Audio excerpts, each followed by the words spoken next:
because I was offered contracts by 4 English counties. It was John Arlott who first approached me on behalf of Hampshire. There was Dennis Atkinson from Somerset, there was Don Kenyon from Worcestershire, and our last game of the tour was against Lancashire at Southport, when I kept on hitting the great Brian Statham on the railway lines. I had him for about half a dozen sixes without realizing that it was the great Brian Statham that I'm hitting. I almost apologized to him because I had so much respect for him. Such a great bowler. Freddie True and Brian Statham were household names in India. And how dare I treat Brian Statham like that?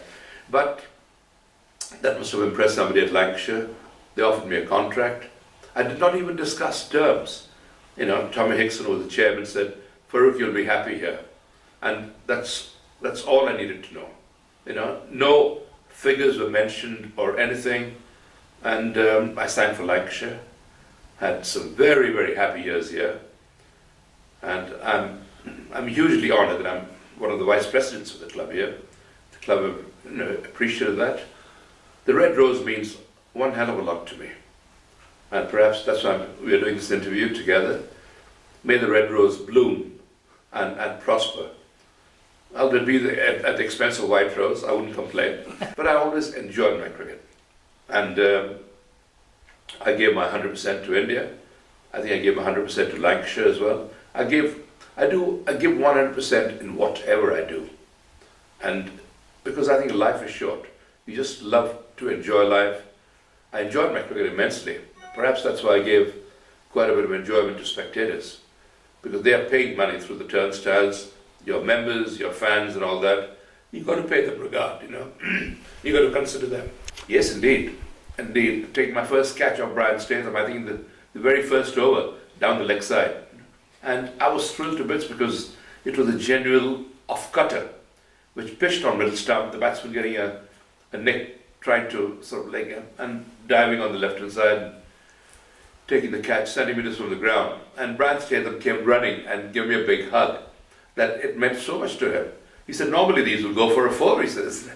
But great catch. That gave me a lot of, encouragement. And then I knew Brian's bowling, the way he nipped down the leg side, so I got a lot of catches down the leg side. So we were a great one-day side. The Gillette Cup was ours to keep, literally, won so many times in a row. And we had a great side. When I joined Lancashire, there were 2 test cricketers, Jeff Puller and Brian Statham. And Ken Hicks, 3, there were. But by the time I finished with Lancashire, we had 8 test cricketers, 8 England players, David Lloyd, Barry Wood, Peter Lever, Ken Shuttleworth, and so on, Frank Hayes. And we had a great setup, we had a great combination. Peter Lever and Ken Shuttleworth were as good as anyone in the world. Great bowlers, quick, and a delight to keep wickets to. David Hughes, Jack Simmons, not the greatest of spin bowlers, but very, very good cricketers, and excellent fielders, excellent all-rounders. Little Harry Pilling was a top-class batsman, number 3. He should have played for England, but unfortunately he didn't. Then there was myself and Clive Lloyd, and we had Frank Hayes, there was Johnny Sullivan, Peter Lee came on and bowled some excellent cutters. He should have played for England too.